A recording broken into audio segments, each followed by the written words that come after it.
IMF के साथ हमारा 22वां जो प्रोग्राम था वो नाकाम हो गया। वो आज नाकाम होके ख़त्म हो गया। हमारे 22 दफ़ा हम IMF के साथ के पास गए हैं अब तक। ठीक है, ज़्यादा गए हैं, 23 दफ़ा शायद, लेकिन 22 दफ़ा हम उसमें उनकी शराइत पूरी करने में माहदे के अमल दरामद का हम नाकाम हुए। अगर आज ये ना होता तो फिर उसके बाद पाकिस्तान, जो चंद रोज़ पहले से बातें चल रही थी कि पाकिस्तान दिवालिया होने के करीब जा रहा है, दिवालिया होने के करीब जा रहा है, वो इन रियलिटी था। मामलात हमारे बिगड़ चुके थे IMF के साथ। पाकिस्तान ने आईएमएफ के सामने घुटने टेक दिए और 2.15 अरब डॉलर्स की जो है वो टैक्सेस जो पाकिस्तानी अवाम पर आयद किए गए हैं। और एक ब्रेकिंग न्यूज और अफसोसनाक न्यूज, अल्हम्दुलिल्लाह हमें जो है आईएमएफ की डील हमारे साथ ओके हो गई है। उसके ऊपर कई हमारे हिंदुस्तानी दोस्त जो हैं वो कह रहे हैं कि यार अजीब लोग हैं, तुम लोग को उधार मिलता है तो उस पर अल्हम्दुलिल्लाह पढ़ते हो। तो भाई क्या करें, काम हम तो करने की हमें आदत रही नहीं है। पिछले आप देख ही रहे हैं कि तकरीबन 75 ईयर से हम लोग उधार पे ही चल रहे हैं। ये अगले 9 माह के लिए प्रोग्राम है और इन 9 माह के अंदर हमें 3 अरब डॉलर्स जो हैं वो हमने लेने हैं, यानी ये मार्च तक, मार्च 2024 तक। कुत्ता पड़ा हुआ है कुएं के अंदर और आप डोल निकालते चले। और उसकी वजह यह है कि ये सारा का सारा जो बोझ है ये आएगा उन लोगों पे जो कि तनख्वाहदार तबका है। बड़ा क्रेडिट उन्हीं को जाएगा जिन्होंने कर्ज दिए हैं, क्योंकि अगर वो पैसा ना देते तो ये तो कुछ नहीं कर सकते थे। अरे क्या मतलब औकात क्या, मुझे बताइए ना। अगर पैसा ना होता तो हम क्या कर सकते थे। उन्होंने कहा था कि आप हमें पैसा लेकर। जय हिंद दोस्तों, स्वागत है आपका अपने YouTube चैनल राष्ट्र वॉइस पर।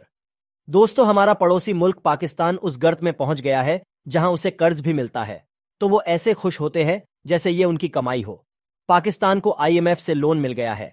अब बेचारे इस तरह खुश हो रहे जैसे उन्होंने कोई युद्ध जीत लिया हो। पाकिस्तान की बेचारगी का आलम यह है कि जितना कर्ज मिला है वो उसके लिए ऊंट के मुंह में जीरे जैसा है, क्योंकि ये सब तो उसके किश्तों में ही निकल जाएगा। अब बेचारा रोता रहता है कि एक तरफ तो भारत दूसरे देशों को कर्ज देने लगा है, एक तरफ बेशर्म पाकिस्तान जो हमेशा दूसरों के सामने कटोरा ही फैलाए रहता है। इनका तो प्रधानमंत्री भी भीख मंत्री बन चुका है। तो दोस्तों चलते हैं आज की वीडियो की तरफ और देखते हैं पाकिस्तानी आखिर किस चीज पर इतना कूद रहे हैं। अगर आपको ये वीडियो पसंद आए तो चैनल को शेयर और सब्सक्राइब करना मत भूलिएगा। कि हम दिवालिया होते होते बच गए, दिवालिया होने से बच गए। हुकूमत ने कर दिखाया। अगर मैं ये कह रही हूँ तो सही कह रही हूँ कि हुकूमत ने कर दिखाया। और प्राइम मिनिस्टर शहबाज शरीफ जो कि IMF MD के दर पर बैठे रहे और उनसे मुलाकातों पे मुलाकातें करते रहे, नाक रगड़ते रहे, यानी जो जो हम कर सकते थे वो सब कुछ किया, लेकिन IMF का एग्रीमेंट करके दिखाया। बेशक ये स्टैंड बाय एग्रीमेंट है और $3 बिलियन हैं 9 मंथ्स के लिए। ये जुलाई के मंथ से इसकी मिलने शुरू हो जाएंगे पैसे, ये कहा गया है।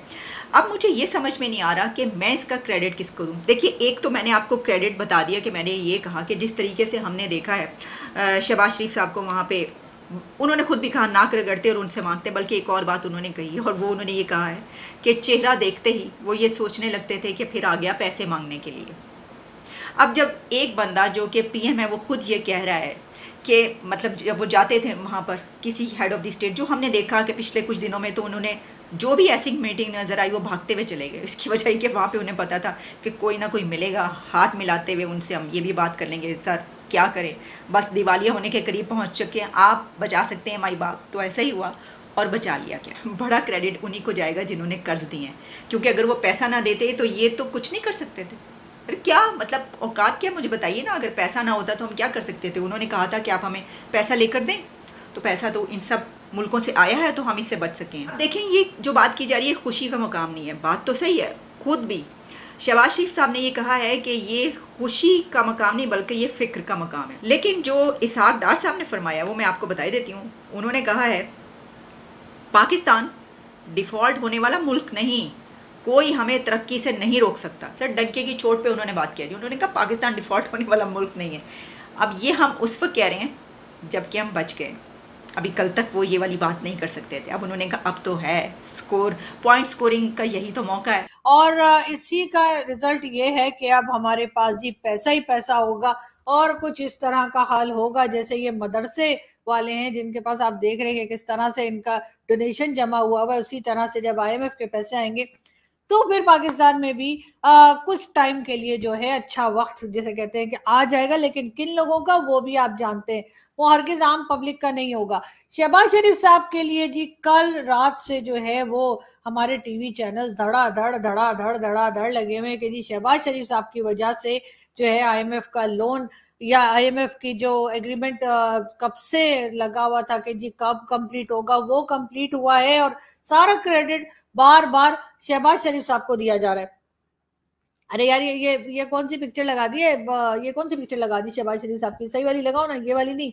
हाँ कहाँ है, अच्छा ये रही। हाँ जी, जो शहबाज शरीफ साहब जो हमारे देखें कितने अच्छे लग रहे हैं शहबाज शरीफ साहब, देखे ना सूट बूट में, वो था ना सूट बूट में आया कन्हैया बैंड बजाने को, जी हाँ ये वही लग रहे मुझे। लेकिन ये कि जी शहबाज शरीफ के लिए बार बार कहा जा रहा है कि जी शहबाज शरीफ की बहुत ज्यादा मेहनत की वजह से जो है वो आईएमएफ का लोन, कर्जा, उधार जो भी समझ लें वो पाकिस्तान को मिल चुका है या मिल जाएगा, मतलब उसका एग्रीमेंट हो गया है। इसके बाद ये शहबाज शरीफ साहब ने एक ट्वीट भी की थी जिसमें उन्होंने लिखा कि अल्हम्दुलिल्लाह हमें जो है आईएमएफ की डील हमारे साथ ओके हो गई है। उसके ऊपर कई हमारे हिंदुस्तानी दोस्त जो हैं वो कह रहे हैं कि यार अजीब लोग हैं, तुम लोग को उधार मिलता है तो उस पर अल्हम्दुलिल्लाह पढ़ते हो।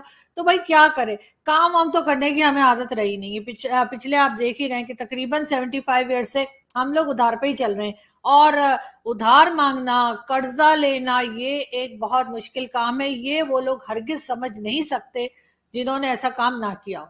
यानी कि हिंदुस्तान की बात ले लीजिए, हिंदुस्तान के लोगों को आदत नहीं है कि वो किसी से लोन मांगे, किसी कंट्री के आगे जाके करें, और उधार मांगना, कर्जा लेना ये एक बहुत मुश्किल काम है। ये वो लोग हरगिज समझ नहीं सकते जिन्होंने ऐसा काम ना किया हो।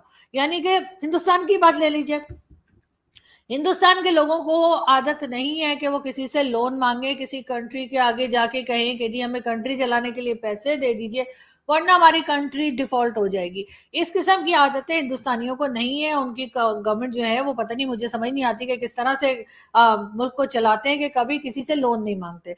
मगर ये जरूर है कि जब हम लोग लोन मांगते हैं और हम लोग उसमें कर्जा लेने में कामयाब भी हो जाते हैं तो हमारे हिंदुस्तानी दोस्त जो है वो हमारा बड़ा मजाक बनाते हैं कि लो जी तुम लोगों को तो फिर दोबारा कर्जा मिल गया, और तुम लोग तो हर एक कोई जो है वो ट्वीट भी लगा रहे हैं और हर कोई यकीनन अब वीडियो भी कर रहे होंगे बैठकर। लेकिन बात सारी ये है कि जी ये सबसे मुश्किल काम है। मैंने हमेशा कहा है कि किसी की जेब से पैसा निकालना सबसे मुश्किल काम होता है, और वो काम अल्हम्दुलिल्लाह हम लोग बहुत अच्छे से कर लेते हैं। ये काम हर एक के बस का नहीं है कि आप जाकर इतने रोने रोइए, कभी कहिए कि जी हमारा मुल्क डिफॉल्ट कर रहा है, कभी कहिए हमारे मुल्क में कोविड आ गया, कभी कहिए जलजला आ गया, कभी कहिए बारिश हो गई, कभी फ्लड आ गया। इस किस्म की कहानियां सुना कर जो है वो हर बार पैसे निकलवा लेना, ये कोई जिसे कहते हैं कि आसान काम नहीं है, जो आप लोग समझते हैं कि कोई टेंशन ही नहीं है। मगर जी बहरहाल इसके ऊपर भी हम बात करेंगे, लेकिन